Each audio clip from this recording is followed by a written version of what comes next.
Dearest Kitty, our entire class is quaking in its boots. हमारी पूरी की पूरी क्लास डर के मारे नर्वस हो रही है और कांप रही है. The reason, of course, is the forthcoming meeting in which the teachers decide who will move up to the next form or who will be kept back. So, Germany में नॉर्मली जैसे हमारे टाइम में class होती है, sessions होते हैं, उसी तरीके से जर्मनी में जो स्कूल्स है उसमें ऐसे क्लास को फॉर्म्स कहते हैं. ठीक है, ये first form, second form, third form, fifth form. जैसे हमारे उसमें first class, second class, third class होती है. तो उसमें वो कह रही है कि रिज़ल्ट का टाइम है, रिज़ल्ट की बात चल रही है और टीचर डिसाइड करे कि कौन सा बच्चा मतलब रिज़ल्ट देंगे कि कौन सा बच्चा नेक्स्ट क्लास में जाएगा और कौन सा बच्चा वहीं पढ़ा रहेगा, दोबारा पेपर देगा ताकि दोबारा नेक्स्ट क्लास में जाए. सो half the class is making bets. GNN and I are laugh ourselves silly at two boys behind us, CNN Jacques, who have stocked their entire holiday saving on their bets. So पूरी class में जो बच्चे वो बेट लगा रहे हैं. सो जो हमारी एन है वो अपनी उसकी साइड में जो पार्टनर है उसका नाम GNN है, रखा है ऐसे ही क्योंकि असली नाम शेयर नॉर्मली नहीं करते ना, तो GNN. और उनके पीछे दो लड़के बैठे हैं, CN और जैकूज. तो वो जो बात कर रहे हैं वो भी हंस रहे हैं कि लाइक हर कोई बेट लगा रहा है. और फिर जो उसके पीछे दो लड़के हैं वो उन्होंने अपनी पूरी वो भी बेट लगा रहे हैं कि कौन पास होगा कौन पास नहीं होगा. who have their staked their entire holiday savings on their bet. सो उन्होंने अपनी पूरी छुट्टियों की जितनी भी उन्होंने सेविंग्स मतलब पॉकेट मनी जो सेव करी होगी उसकी बेट लगाई हुई कि अगर तू फेल होगा तो मतलब मैं तुम्हें दूंगा या मैं फेल हो गया तो मैं तुझे दूंगा, ऐसे करके बेट लगा रहा है हर कोई. From morning to night, it's you're going to pass. No, I'm not. Yes, you are. No, I'm not. Even G's pleading glances at my angry outbursts can't calm them down. If you ask me, there are so many dummies that about a quarter of the class should be kept back. But teachers are the most unpredictable creatures on earth. So, अब इसमें आन कह रही है कि अगर तुम मुझे कहो तो इतनी सारी डमीज स्कूल के अंदर मतलब हमारी क्लास के अंदर बैठी हैं कि पूरी आधी की आधी लाइक पूरी क्वार्टर ऑफ द क्लास को इसी क्लास में रहने देना चाहिए, उनको नेक्स्ट प्रमोशन नहीं मिलना चाहिए. पर क्या कहते हैं, जो टीचर्स होती है वो अनप्रेडिक्टेबल होती है, तो मुझे नहीं पता कि टीचर कब क्या करेगी.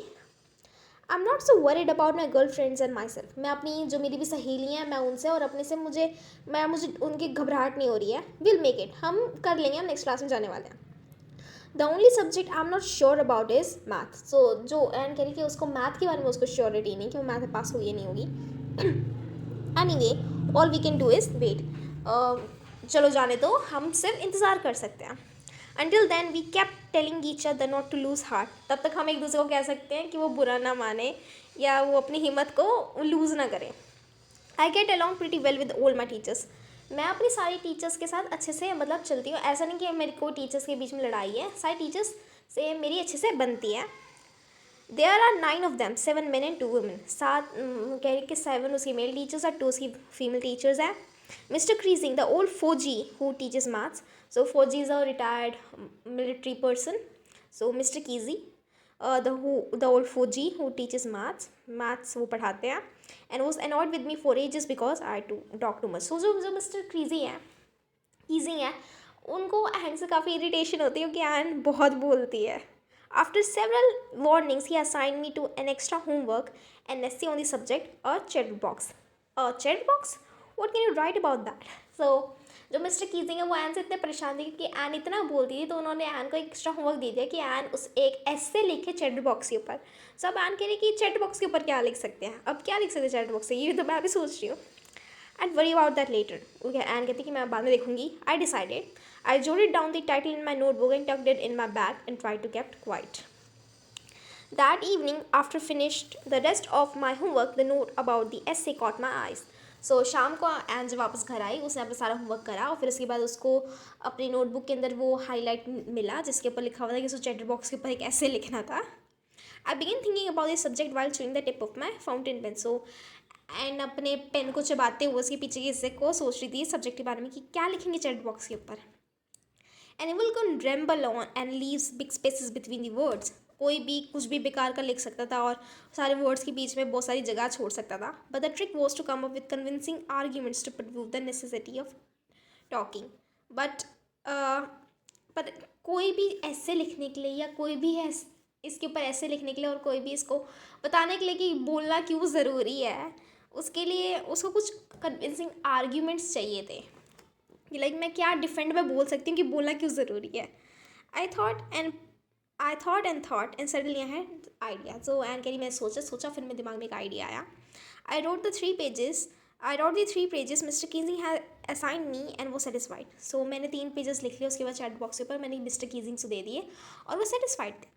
I argued that talking is our student's trait and that I will do my best to keep it under control.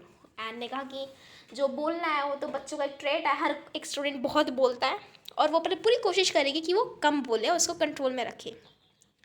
But that I will never be able to cure myself of the habit since my mother talked as much as I did, if not more, and then there is not much you can do about the inherited trait. So मैं आन कहती है कि actually मैं एक तो student का trade है सबसे पहले बोलना. दूसरी बात यह है कि मेरी मम्मा भी बहुत बोलती है, इसका से मैं उस चीज़ को क्योर नहीं कर सकती हूँ, मैं ठीक नहीं कर सकती हूँ कम बोलना, क्योंकि मेरी मम्मा भी उतना ही बोलती है. और ऐसा है कि ये मेरी फैमिली के अंदर चलता है कि हम लोग ज़्यादा बोलते हैं.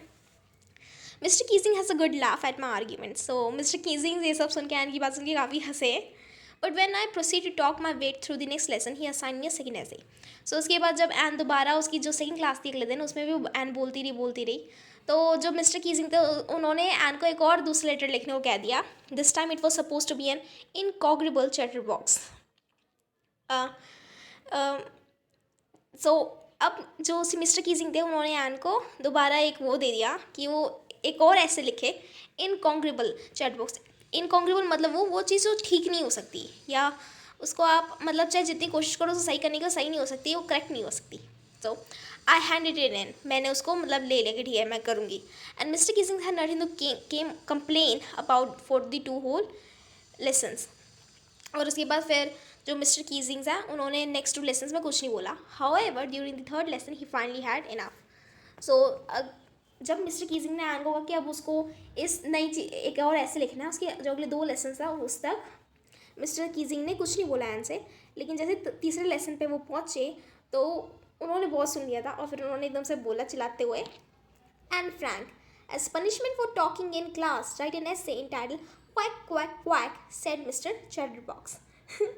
सो अब उसका मिस्टर कीजिंग्स बहुत गुस्सा हो गया था कि एन बहुत बोल रही थी तीसरे लेसन में. तो उन्होंने कह दिया कि अब एन इसके ऊपर लेसन लिखेगी एक और, उसको वैसे लिखना है इसके ऊपर कि quack quack quack said mister chatterbox. जो क्लास थी वो पूरी roared the class roared and I had to laugh too. So पूरी क्लास हंस पड़ी, एन भी हंस रही थी. Though I had nearly exhausted my ingenuity on the topic of chatterboxes. So Anne कह रही है कि मैं पूरी तरीके से थक चुकी थी इस चीज़ पर लिख के कि चैटर बॉक्सेस के बारे में. It was the time to come up with something else. So Anne कहती कि इस बार कुछ और चीज़ लिखनी थी, किसी और से वैसे नहीं, कुछ और लिखना था, कुछ ओरिजिनल चाहिए था. My friend Sanne who is good at poetry offered to help me write the essay from the beginning to end in verse and I had jumped for joy. तो उसकी फ्रेंड थी सैन, उसने suggest करा कि हम ऐसे नहीं लिखेंगे, इस बार हम पोएम लिखेंगे इस चैटर बॉक्स के ऊपर. और उसमें देखिए एन बहुत खुश हो गई. Mister Keesings was try to play a joke on me with this ridiculous subject but I had make sure that joke was on him. So Anne जानती थी कि मिस्टर कीजिंग उसका मजाक उड़ाने की कोशिश कर रहे हैं, लेकिन एन ने डिसाइड कर लेता कि मजाक तो उड़ेगा और जो ये जिस कुआं जो मिस्टर कीजिंग खोद रहे हैं एन के लिए वो उसमें ही गिरेंगे, मतलब एन को उनका जो एन बनाएगी. I finish my poem and it was beautiful. So Anne ने पोएम उसकी फ्रेंड की हेल्प से फिनिश कर दी और वो बहुत अच्छी पोएम बनी थी. It was about the mother duck and a father swan who had with 3 baby ducklings who were bitten to death by the father because they quacked too much. So Anne ने जो poem लिखी थी और उसकी friend ने मिलकर, वो basically ये थी कि एन एक मम्मा डक है और उनका एक पापा डक भी है और उनके 3 बच्चे भी हैं. और जो तीनों बच्चे वो बहुत क्वैक क्वैक करते हैं, इस कारण से उनके पापा ने उन बच्चों को पीट के उनके बच्चों का बुरा हाल कर दिया और ऑलमोस्ट उनको बहुत मारा. तो उसके ऊपर उन्होंने एन ने पोएम बनाई थी. Luckily mister Keesing took the joke right away. So खुशी बात ये थी कि मिस्टर कीजिंग ने को गुस्सा नहीं आया इतना. उन्होंने जो एन ने करा था उनके लिए वो खुशी ले लिया. He read the poem to the class. उन्होंने पूरी क्लास को पोएम सुनाई, adding his own comments and to several other classes as well. और बहुत सारी क्लासेस को भी उन्होंने यही कमेंट्स बताए, मतलब पूरे स्कूल में फैला दी कि लाइक हैन ने पोएम लिखी है।